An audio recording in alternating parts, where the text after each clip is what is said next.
비가 억수같이 쏟아지던 어느 늦은 밤, 고속도로 위를 달리는 오래된 승용차 안은 습기로 가득 차 있었다. 운전석에 앉은 이는 거칠게 손바닥으로 눈꺼풀을 문질렀다. 조금만 더 아버지? 가면 되겠지. 나직하게 중얼거린 목소리는 자신에게 하는 변명 같았다. 옆자리에 괜찮으세요, 앉은 아버지? 아들은 걱정스러운 눈빛으로 말했다. 아버지, 잠깐 쉬었다 가는 게 어때요? 그러나 괜찮으세요, 그는 아버지? 고개를 세차게 저었다. 일감이 밀려 있는데 멈출 수가 있나? 다 왔다. 괜찮으세요? 뒷좌석에서 졸던 며느리가 희미하게 눈을 떴다. 아이의 작은 숨결이 그녀의 어깨 위에서 고요히 들려왔다. 그 아이는 할아버지의 손녀였다. 앞유리에 빗줄기가 세차게 부딪혔다. 와이퍼는 필사적으로 물기를 밀어냈지만 시야는 갈수록 흐려졌다. 운전석의 눈꺼풀은 무겁게 내려앉았다. 찰나의 순간 눈이 스르르 감겼다. 그리고 곧 땅을 울리는 굉음이 터졌다. 타이어가 비에 젖은 아스팔트를 스치며 미끄러졌다. 차체는 도로 옆 가드레일에 거세게 부딪혔고 차 안은 곧장 아수라장이 되었다. 누군가의 비명, 깨지는 유리, 아이의 울음소리. 모든 것이 잠시 정적에 잠겼다. 얼마 후 눈을 뜬 그는 옆자리를 바라보았다. 피투성이가 된 아들과 며느리. 그들의 몸은 더 이상 움직이지 않았다. 뒤를 돌아본 순간 그는 아이의 울음을 들었다. 작고 떨리는 숨결. 살아있는 건 자신과 손녀뿐이었다. 그는 핏발선 눈으로 두 손을 떨며 핸들을 붙잡았다. 내가 이 일을 저질렀구나. 모구름 섞인 소리가 차 안을 메웠다. 그날 이후 손녀와 단둘이 살아가야 했다. 하지만 손녀는 그를 향해 차갑게 말하곤 했다.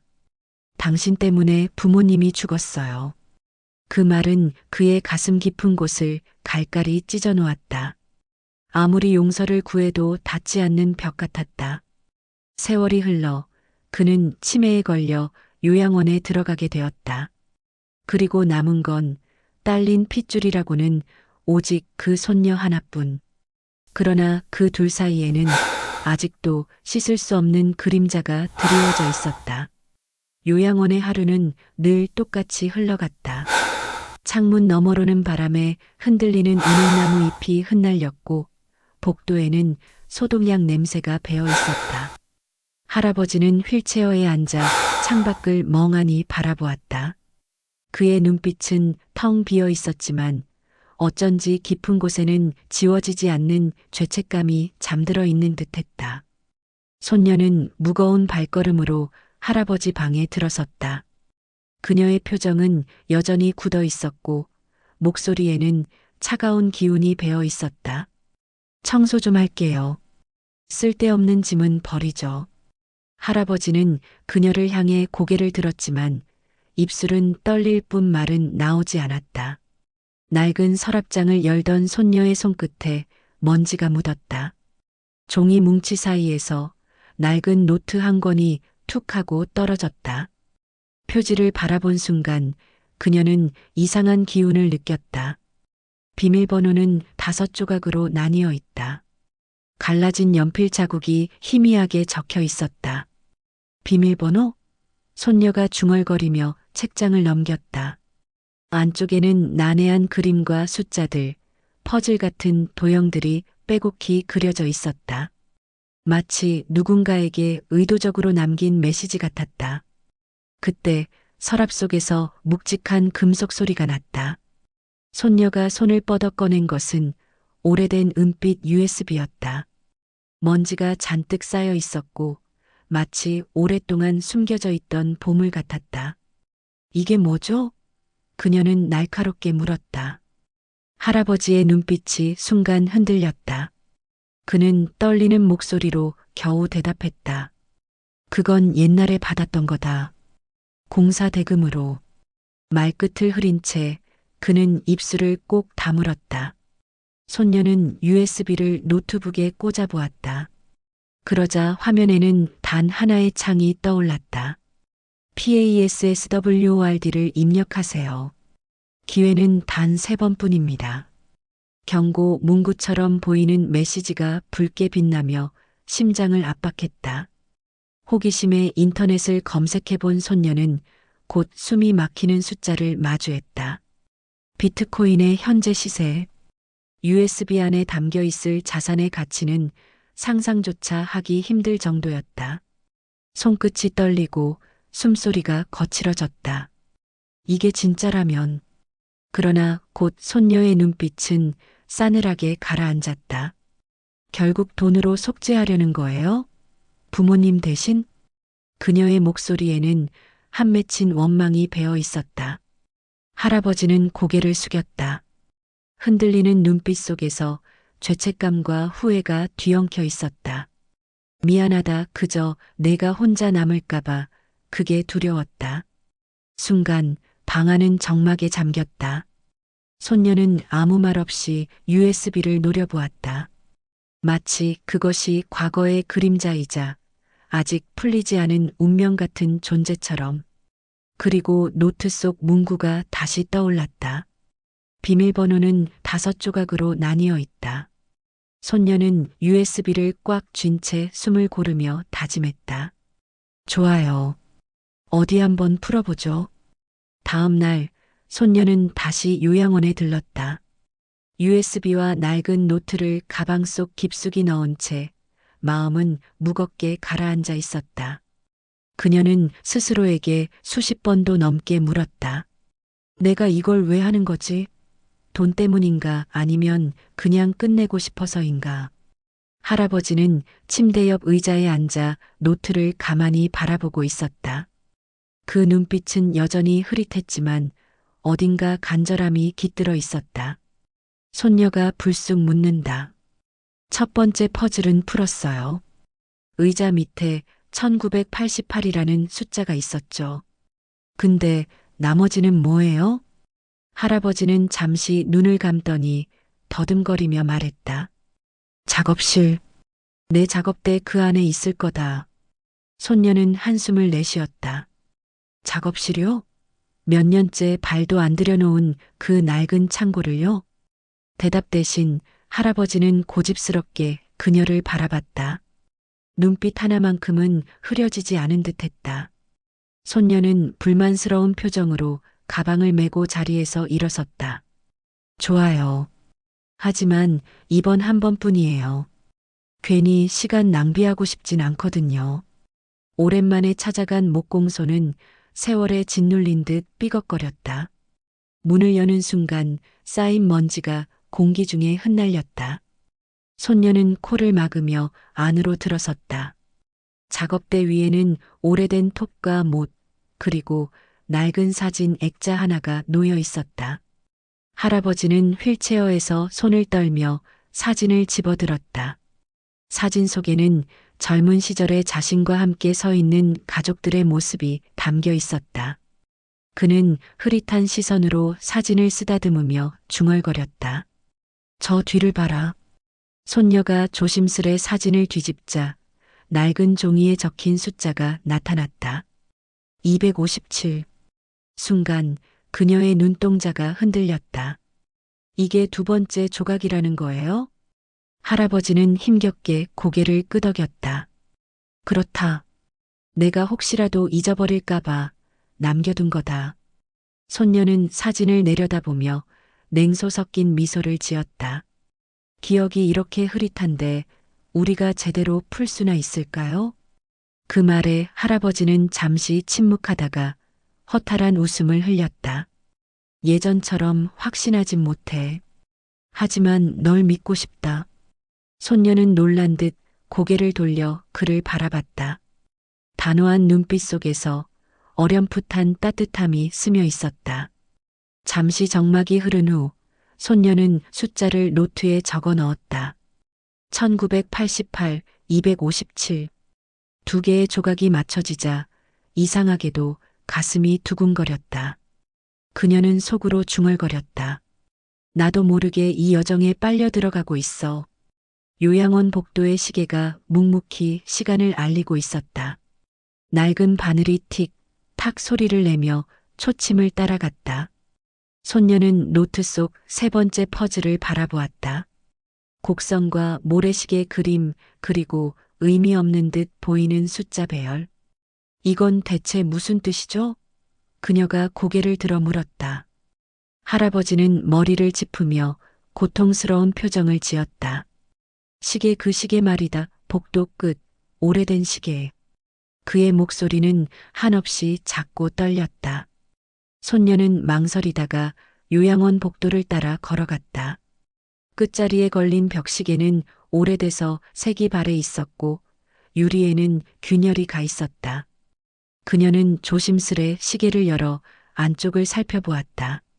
녹슨 금속판에 희미하게 새겨진 숫자가 있었다. 1145. 손녀는 적잖이 놀라며 속삭였다. 세 번째 조각. 그녀는 얼른 노트에 적어 넣었다.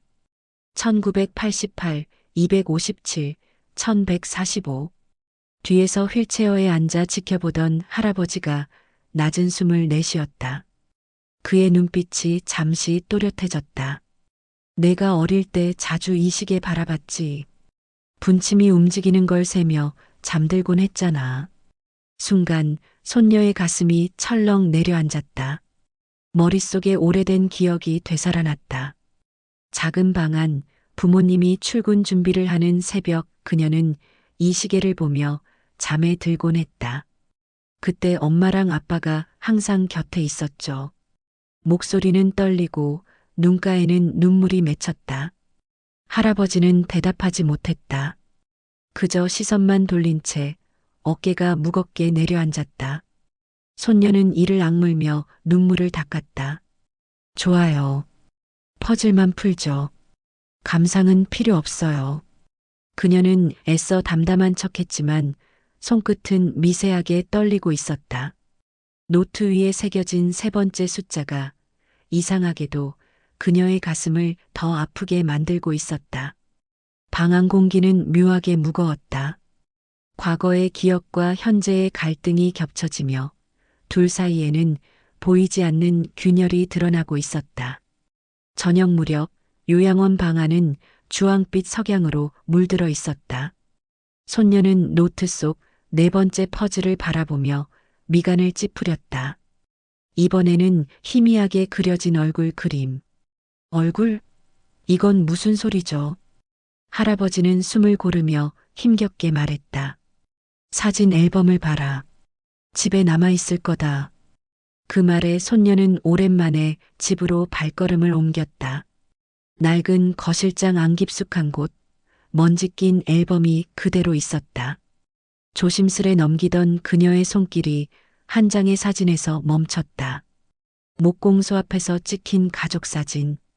사진 속에는 젊은 할아버지와 부모님, 그리고 어린 자신이 함께 웃고 있었다. 손녀는 떨리는 손끝으로 사진 뒷면을 확인했다. 거기엔 희미하게 적힌 숫자 772가 있었다. 그 순간 억눌러왔던 감정이 한꺼번에 쏟아졌다. 그녀는 사진을 끌어안은 채 울음을 터뜨렸다. 왜 졸음운전을 했어요? 왜? 흐느끼는 목소리가 집안 가득 메아리쳤다. 사진 속 부모님의 웃음이 더욱 선명하게 보였다. 요양원으로 돌아와 그녀는 사진을 할아버지 앞에 내밀었다. 이 얼굴들 기억하시나요? 이게 제 부모님이에요. 할아버지는 사진을 오래 바라보다가 떨리는 목소리로 대답했다. 죽고 싶을 만큼 후회했다. 하루에도 100번씩 그의 눈가에 맺힌 눈물이 떨어졌다. 순간 손녀는 눈물을 닦으며 깊은 숨을 내쉬었다. 그래도 이제는 알겠어요. 그 죄책감이 얼마나 컸는지. 그녀는 조심스레 사진을 내려놓고 노트에 771을 적었다. 네 번째 퍼즐이 완성되었다. 그리고 둘 사이에는 조금은 다른 공기가 흘렀다. 얼음 같던 벽이 아주 미세하게 금이 간 듯 느껴졌다. 깊은 밤 요양원 방 안은 고요했다. 창밖에는 바람소리만이 희미하게 울려 퍼졌다. 손녀는 노트 속 마지막 퍼즐을 바라보며 속삭였다. 이제 단 하나만 남았어요. 할아버지는 고개를 힘겹게 들었다. 마지막은 벽장 안상자 속이다. 그의 목소리는 마치 오래 준비해온 유언 같았다.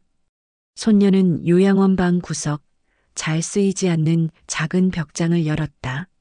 낡은 문은 삐걱이며 오랜 비밀을 토해내듯 열렸다. 안쪽에는 먼지에 덮인 작은 나무 상자가 놓여 있었다. 손녀는 조심스레 그것을 꺼냈다. 상자 뚜껑을 열자 오래된 종이 냄새와 함께 낡은 사진 한 장이 나타났다. 사진 속에는 젊은 부부와 어린 자신, 그리고 아직 건강했던 할아버지가 함께 서 있었다. 사진 뒤에는 숫자가 적혀 있었다. 319. 손녀의 심장이 요동쳤다. 이제 모든 퍼즐이 완성된 것이다. 1988, 257, 1145, 772, 319. 그녀는 손을 떨며 종이를 쥐었다. 그러나 동시에 화면 속 경고 문구가 떠올랐다. PASSWORD 입력 기회는 단 3번뿐입니다. 할아버지는 그녀를 지그시 바라보았다. 이제 내 손에 달렸다. 하지만 틀리면 다 사라진다. 목소리는 떨렸지만 눈빛만큼은 단단했다. 손녀는 가슴 깊숙이 올라오는 두려움을 억눌렀다. 정말 이걸 열어야 할까요? 그녀의 질문에 할아버지는 천천히 손녀의 손등을 감쌌다. 돈보다 중요한 건 내가 혼자가 아니라는 걸 아는 거다. 순간 눈물이 차올랐다. 손녀는 USB를 가만히 내려다보았다. 마치 이 작은 은빛 물체 안에 지난 15년의 무게가 모두 담겨 있는 것 같았다. 그리고 숨을 크게 들이쉬며 속으로 되뇌었다. 그래. 마지막 조각까지 모았다. 이제 운명의 시간이 다가온 거야. 방 안 공기는 숨막히도록 무거워졌다. 그리고 모든 시선은 단 하나의 입력창으로 향했다. USB를 노트북에 꽂자 차가운 푸른빛이 화면을 가득 채웠다. 손녀는 숨을 크게 들이쉬며 노트에 적힌 숫자들을 바라보았다. 1988, 257, 1145, 772, 319. 5개의 조각. 그녀는 머릿속에서 수없이 조합을 해보았지만 확신은 없었다. 할아버지는 휠체어에 앉아 떨리는 손으로 그녀를 바라보았다. 천천히 해라 하지만 서두르지 말라는 게 더 어려운 말이겠지. 그의 눈빛은 간절하면서도 두려움이 깔려 있었다. 손녀는 키보드 위에 손가락을 올렸다. 심장이 쿵쿵 뛰며 귀에 울려 퍼지는 듯했다. 한 번 입력하면 되돌릴 수 없어요. 정말 맞는 걸까요? 그녀의 목소리는 떨렸고 손끝은 식은 땀으로 젖어 있었다. 잠시 침묵. 그리고 그녀는 결단을 내렸다. 첫 번째 입력. 노트에 적힌 숫자들을 차례로 조합해 엔터를 눌렀다. 정적이 흘렀다. 컴퓨터 화면은 한동안 반응이 없었다. 손녀의 심장은 터질 듯 조여왔다. 그 순간 날카로운 경고음과 함께 화면에 붉은 글씨가 번쩍였다. 이하라로알. 남은 기회 2. 손녀는 자리에서 벌떡 일어나 의자를 밀쳤다.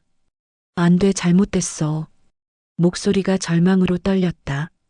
할아버지는 고개를 숙이며 두 손으로 얼굴을 감쌌다. 망할 내가 제대로 기억을 못한 건가. 그의 어깨가 작게 흔들렸다. 손녀는 이마를 짚으며 숨을 몰아쉬었다. 기회가 두 번밖에 안 남았어요. 눈앞이 아득하게 흐려졌다. 방 안 공기가 얼어붙었다. 노트북 화면의 붉은 글씨가 마치 심장을 짓누르듯 깜빡였다. 그리고 둘 사이엔 말로 다할 수 없는 긴장감이 드리워졌다. 손녀는 여전히 화면을 노려보았다. 붉게 깜빡이는 이하라로알 문구가 눈앞에서 사라지지 않았다. 심장은 마치 가슴을 찢고 나오려는 듯 거칠게 뛰고 있었다. 그녀는 떨리는 손가락을 다시 키보드 위에 올렸다. 이번엔 다르게 조합해야 해. 손녀는 노트에 적힌 5개의 숫자들을 여러 방식으로 엮어보았다. 그러나 머릿속은 복잡했고 손끝은 점점 더 불안하게 흔들렸다.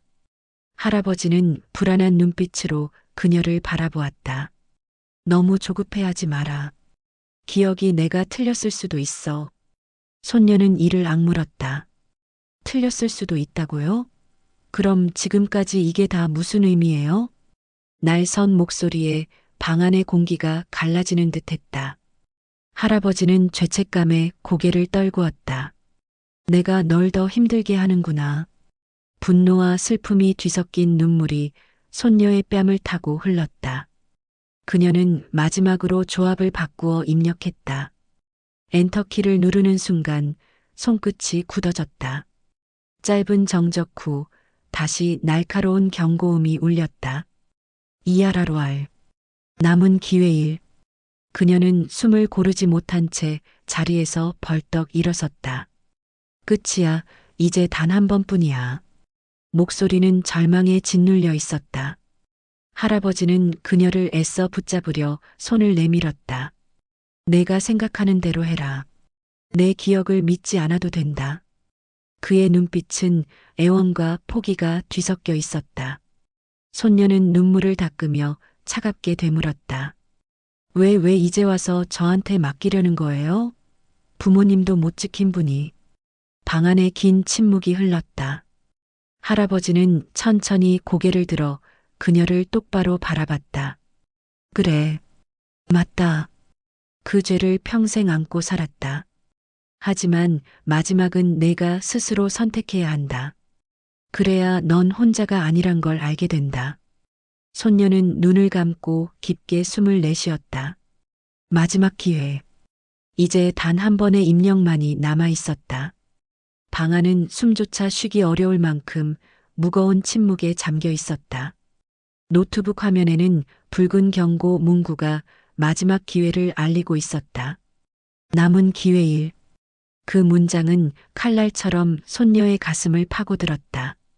손녀는 두 손으로 얼굴을 감싸준 채 고개를 떨구었다. 할아버지 만약 이번에도 틀리면 모든 게 끝이에요. 그녀의 목소리는 울음에 젖어 떨리고 있었다. 할아버지는 깊은 숨을 내쉬며 손녀의 손등을 덮었다.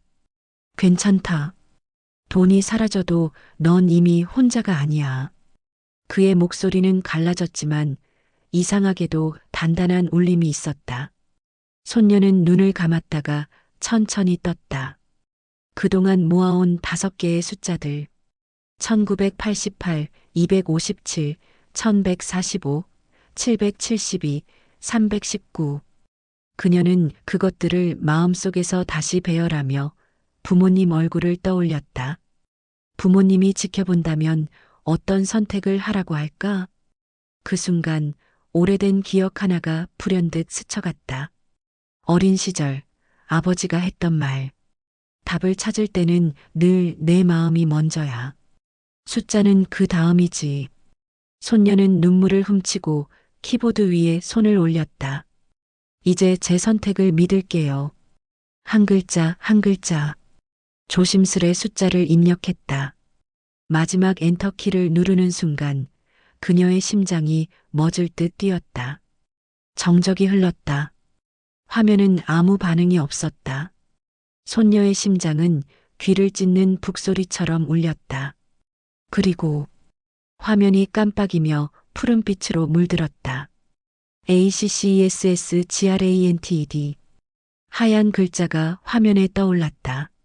손녀는 숨을 멈춘 채 화면을 바라보았다. 마침내 USB 속 지갑이 열렸다. 엄청난 숫자가 화면 가득 나타났지만 그녀의 시선은 그것에 머물지 않았다. 옆에서 그녀의 손을 잡고 있는 할아버지의 따뜻한 온기만이 전부였다. 화면 가득 펼쳐진 숫자들은 마치 눈부신 별빛 같았다. 그러나 손녀는 그 숫자를 오래 바라보지 않았다. 그녀의 시선은 오직 할아버지에게 머물러 있었다. 할아버지는 희미하게 미소 지으며 손녀의 손을 꼭 잡았다. 맞지? 이제 넌 혼자가 아니다. 그의 목소리는 힘이 빠져 있었지만 이상하게도 따뜻했다. 손녀의 눈가에 눈물이 고였다. 돈이 중요한 게 아니에요. 전 할아버지가 있어서. 말끝을 잇지 못하고 그녀는 그의 품에 얼굴을 묻었다. 할아버지는 떨리는 손으로 손녀의 머리를 천천히 쓰다듬었다. 나는 시한보다 오래 버티지 못할 거야. 그의 고백은 차분했지만 오히려 담담한 위로 같았다. 손녀는 고개를 번쩍 들며 울먹였다. 그럼 전 어떻게 해요? 저 혼자 남으면. 할아버지는 가늘게 웃으며 고개를 저었다. 내 곁엔 항상 나와 내 부모의 기억이 있다. 그것만 잊지 마라. 그는 이어 천천히 말을 이었다. 비트코인은 내가 홀로 살아가는데 도움이 되겠지. 하지만 진짜로 남기고 싶었던 건 너와 함께한 이 시간이야. 순간 손녀의 눈에서 굵은 눈물이 흘러내렸다. 그녀는 그의 손을 두 손으로 감싸며 속삭였다. 고마워요. 저도 잊지 않을게요. 끝까지 함께한 이 시간 절대. 창밖으로 석양이 저물어가고 있었다.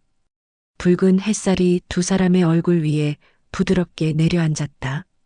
마치 오래도록 감춰져 있던 어둠을 걷어내듯 따뜻한 빛이 방 안을 채웠다. 잠시 후 요양원 복도에는 정막이 흘렀다. 손녀는 빈 휠체어를 바라보며 눈을 감았다. 그러나 그녀의 얼굴에는 어딘가 단단해진 눈빛이 깃들어 있었다. 책상 위에는 여전히 USB가 놓여 있었다. 하지만 그것은 더 이상 돈의 상징이 아니었다. 그건 그들이 함께 걸어온 시간, 함께 나눈 마지막 대화의 증거였다. 그녀는 조용히 속삭였다. 진짜 유산은 함께한 시간이었어요.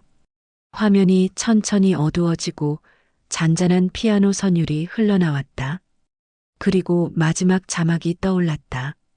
진짜 유산은 끝까지 함께한 마음이었다.